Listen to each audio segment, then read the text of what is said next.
네, 여보세요? 예, 의원님. 예. 지금 당장이요? 제가 지금 일정 있어 나와 있는데. 저희도 이제 알아서 저희 정치 해야죠. 저도 일정이 있습니다. 그럼 나중에 뵙겠습니다. 네, 안녕하세요. 더불어민주당 청년대변인 박성민입니다. 이렇게 만나뵙게 돼서 진심으로 반갑습니다. 자유한국당의 청년 인재 영입, 공정하지도 참신하지도 않은 세습 영입을 뿐이다. 반갑습니다. 자유한국당 청년부대변인 문홍호입니다. 만나뵙게 돼서 감사합니다. 특혜를 못 받는 우리들은 개천에서 풍로 개구리로 살아야 하니까!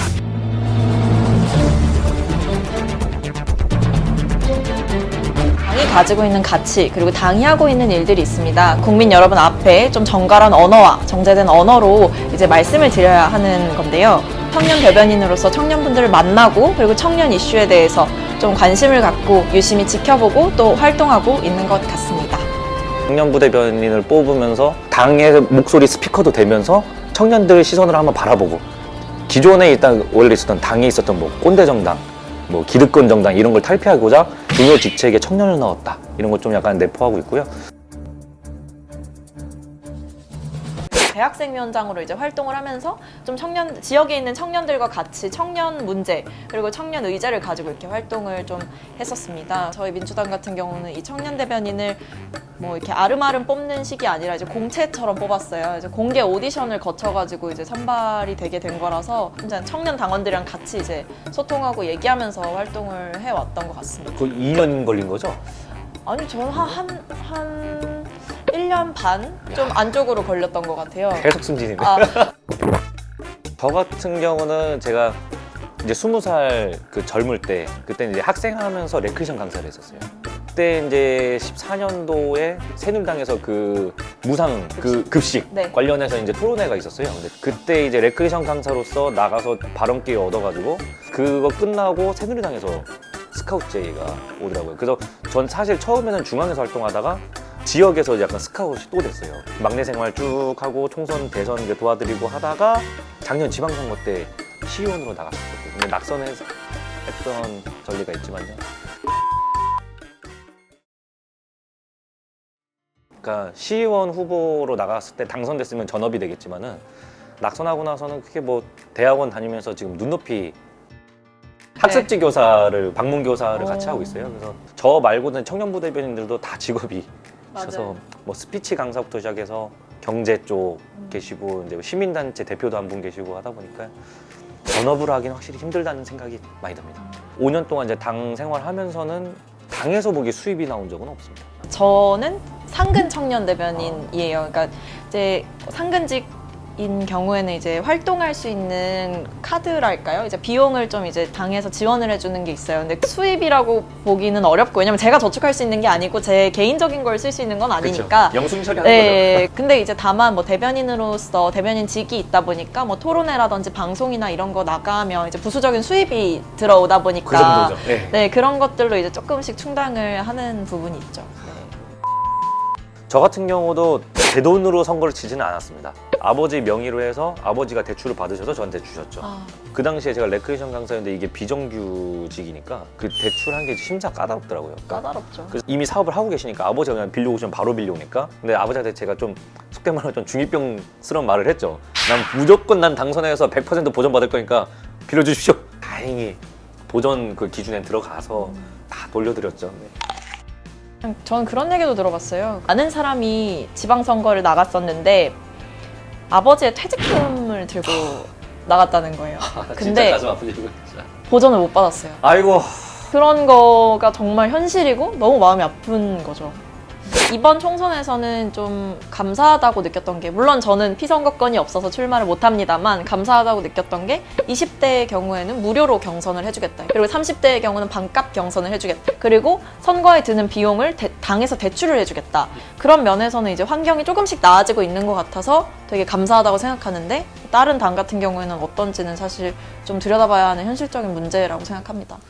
네, 저 같은 경우는 작년에 지방선거를 이제 출마하면서 느꼈던 게 일단은 기탁금이라는 게 조금 그게 이제 감론을박이 있어요. 그러니까 그 돈을 그거 못 돌려받거든요. 그러니까 그건 딱 내면 끝이에요, 그냥 당에다가. 젊은 정치인 되게 많이 찾잖아요. 젊은 청년 정치인. 그리고 청년들이 나가서 해라. 좀 주체적으로 해라. 뭐 이런 목소리는 어느 당을 막론하고 그냥 다 있는 것 같아요. 정말 돈이 많이 들어서 힘들어하는 것 같고 청년들을 많이 이렇게 정치를 시키고 싶다면 그런 환경들을 좀 튼튼하게 만들어줘야 되는 게 아닌가. 이렇게 능력 있고 스펙 있는 젊은 인재 청년들 더 이상 좌절시키지 마십시오. 청바지가 잘 어울리는 우리 정당은 된다 된다 된다 된다 된다 된다. 청바지 좀 그만 입었으면 좋겠어. 예, 잘못 선택하신 거죠. 청바지 불편한데 요즘 안 입잖아요. 저. 그렇죠. 그때 아쉬웠던 게 저희 지도부가 좀 많이 혼란스러워서 선거 중인데도 불구하고 지도부에서도 좀 약간 갑론을박이 있었어요. 그 유세하러 이제 돌아다니면 주민분들이 야 니네 당 대표님 왜 그러시냐? 이렇게 말을 해버리면 제가 후보 입장에서는 뭐 할 말이 없는 거예요. 막 되게 클 것 그죠? 같아요. 예, 그죠. 그분 제끼고 날 뽑아라 이거는 말도 안 되는 소리고. 그럼 반대로 제가 거기서 욕을 했어요. 그래서 참 안타까웠습니다. 지향해줬으면 좋겠다는 생각입니다. 이번 총선에 승리한다는 거 하나로만 살짝 자기 욕심을 내려놓고 아니면 원하는 바가 조금 있었는데 좀 엇갈리더라도 약간 맞춰주는 게 필요하지 않을까 그런 아쉬움이 남습니다. 중요하죠. 당이 안정되는 거 중요하고 이제 당이 좀 실언이랄까요? 지도부나 이런 좀 핵심적인 인물께서 이제 실언을 하시면 이제 당의 이미지가 함께 이렇게 내려가다 보니까 제가 이제 선거를 뛰어보셨던 분들 얘기를 좀 들어보면 아무도 뭘 알려주지 않는다. 나는 선거가 처음이고 정치도 사실 처음인데 아무도 나에게 뭘 알려주지 않는다. 어떻게 해야 하는지 컨설팅? 좀 맞아요. 이런 네. 게 저는 좀 상시적으로 받을 수 있는 인력과 좀 풀이 있었으면 좋겠다라는 생각은 했었어요. 당 자체에서 좀 정책처럼 이제 만들어주면 좋겠다라는 생각은 했었어요. 저는 아쉬운 게 많이 없어졌다고 하나 아직도 남아있는 건 사실이죠. 근데 인식 자체가 행사에 대한 인식 자체를 아직도 옛날식으로 하고 계신 거예요. 그러니까 막 이렇게 막 박수치고 깃발 흔들고 해서 막 청년이 갑자기 딱 깃발 들이고 이제 화이팅 하십시오.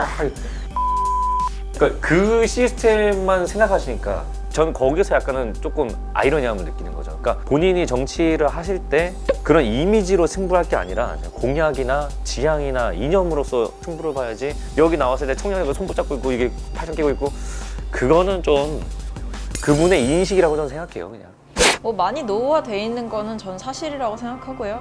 막 내가 혼자 막 집안을 책임졌고 뭐 그럼에도 불구하고 정치를 했고 뭐 지역구 험지에 출마를 했고 뭐 이런 얘기가 주를 이루는 것 같아요. 근데 그거는 결국에 요즘 청년들이 나약하다라는 저는 그 고정관념에서 나 떼는 마리아를 굉장히 많이 쓰신다고 생각하거든요. 그러니까 특히 일자리 문제에 대해서도 겉으로는 이제 공감하시는 듯하는 그런 정치적인 토론이 굉장히 많아요. 와 청년들이 힘들고 근데 그러면서도 뭔가 청년들이 자꾸 대기업만 찾으니까 그런 거 아니야? 일자리는 이렇게 많은데 청년들은 자꾸 일자리가 없대 이렇게 얘기하는 거를 저는 되게 많이 들었어요. 토론회를 봐도 봐도 그래서 그런 나 떼는 마리아는 결국에 청년들이 좀 약하고 요즘 청년들이 별로 의지가 없다. 그러니까 청년들을 되게 좀 평가절하하고 있는 그 의식에서 나타나는 거라고 생각하는. 저한테는 그냥 라떼 마리아를 잘 안 하시는 것 같아요. 아 요즘 근데 제가- 좀 안 하시죠. 사회적으로 그 말이 좀 지탄받는다는 걸 이제 좀 그렇죠. 아시는 것 같아요. 특히나 네, 제가 저는 쓰리잡을 뛰다 보니까 웬만한 분들이 그 말을 저한테 안 하시죠. 네. 고민도 개인적으로 많이 했던 것 같아요. 이게 진짜일까? 이 남자 민심 이탈이라는 게 어떻게 보면 하나의 프레임처럼 실제로는 안 그럴 수도 있는데 모든 20대 남자가 우리에게 등을 돌리는 것처럼 프레임을 씌우고 있는 것이 아닐까. 그러니까 그 프레임에 갇힌 게 아닐까 그런 고민을 되게 많이 했었는데 제 결론은 그거였어요. 뭐 저희가 잘못했을 경우에는 20대 남성뿐만 아니라 20대 여성도 돌아설 수 있고 30대 남성도 돌아설 수 있고 다 그런 건데 오히려 20대 남자의 초점을 맞춤으로써 다른 국민들을 외면하고 또 소외시킬 수 있다. 다만 20대 남성분들의 뭐랄까 정말 마음이 돌아선 상황이라면 그분들이 왜 어떤 정책에서 불만을 느꼈고 어떤 메시지에서 좀 부족함을 느끼셨는지 그런 부분은 충분히 지금 당에서도 계속해서 돌아보고 있다고 생각해요. 저는 개인적으로는 이제 저 법무부 장관 청문회 이제 이거 사태 있었을 때 그러니까 뭔가 의혹이 있으면 시원하게 설명을 해주던가 아니면 근거를 확실하게 들어서 무죄를 입증해주면 되는데 왜 말로만 저렇게 결백하다 하신다라고 느꼈던 김종민 의원님이 저는 좀 워스트고요.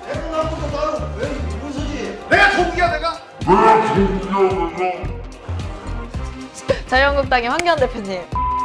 네, 황교안 대표님이 굉장히 워스트였다고 생각을 합니다. 왜냐면 너무 지나치게 뭐 장외투쟁이라든지 뭐 농성 막 이런 거를 좀 최후의 수단이 아니라 너무 이렇게 상습적으로 쓰셔가지고, 그러니까 대화를 해야 할 때, 그러니까 대표단끼리 이제 얘기를 하고 협상을 하고 대화를 해야 될 때 자꾸 나가 계시고 이러니까 진전이 없었어요, 사실. 그런 부분에서 이제 국회에 계속해서 제동이 걸렸는데, 저는 그런 면에서 좀 협상의 정치를 좀 파괴하신 면이 굉장히 안타까웠어요, 사실. 뭐 반대로 저는 황교안 당대표님을 베스트로 생각하고 있는데, 그 이유가 박근혜 전 대통령이 이제 소추안으로 이제 탄핵이 되고 고난 대행이 되셨는데, 개인적으로 또 굉장히 혼란스러웠던 대한민국을 생각합니다. 국무총리였으나 고전에 대행이 돼서 다음 대선에 당선자가 나올 때까지 이끌어야 되는데, 그걸 완수하시고 그 이후에 있었던 거를 문재인 대통령 정권에 확실하게 인수인계 해주셨다는 것도, 그 점에서 저는 되게 높이 사는 김혜영 의원님을 좀 말씀을 드리고 싶었어요. 정말 그 청년 정치와 청년 문제, 그 청년층에 대해서 굉장히 관심이 많으세요. 특히 30대에 처음으로 이제 정치에 입문을 하셨기 때문에 현실을 너무 잘 아시는 분이에요. 그래서 청년들을 정치권에 들어오려면 뭐 어떻게 몇 % 공천을 해야 된다부터 시작해서 소신 있는 발언을 굉장히 많이 하셨어요. 저는 그럼에도 불구하고가 청년 정치라고 생각하는 사람입니다. 너무 내 꿈이 아득해 보일 때가 있어요. 너무 멀어 보이고 자신감도 없어질 때가 있고 자존감도 낮아질 때가 있을 거고, 현실을 타협하고 싶고 그냥 편안하게 살고 싶을 때가 있을 거예요. 근데 정치를 하겠다고 품었던 그 처음의 뜻에는 분명히 자기 소명과 자기 의지가 있다고 저는 생각합니다. 그래서 그럼에도 불구하고의 정신으로 나아갔으면 좋겠다라고 말씀드리고 싶습니다. 저한테 하는 말이기도 하고요. 저 같은 경우는 이제 말씀드리고 싶은 게 딱 3가지인데요. 첫 번째는 신념입니다. 무엇인가 하고 싶다는 지향이 있어야 된다고 생각이 들어서 고민을 많이 해보시고 신념을 갖추신 다음에, 두 번째가 주변입니다. 뭐 주민자치회, 아니면 남자들이라면 군대 갔다 오고 나서 재향군이네, 이런 데 활동하면서 자기의 신념을 한번 실험해 볼 수 있는 거예요. 그리고 마지막으로 끈기라고 생각합니다. 근데 이런 말 하면 꼰대라고 느낄 수도 있는데, 막내 생활을 해보면서 좀 쓴잔도 많이 먹고 실망도 많이 하고 했습니다. 근데 그때마다 하나만 딱 생각하시죠. 자기 아까 처음에 있었던 신념을 보여주기 위해서 주변이랑 같이 하겠다는 그 끈기만 있으면, 3가지만 있으면 어려움은 없고 오히려 즐기실 수 있게 될 것 같습니다.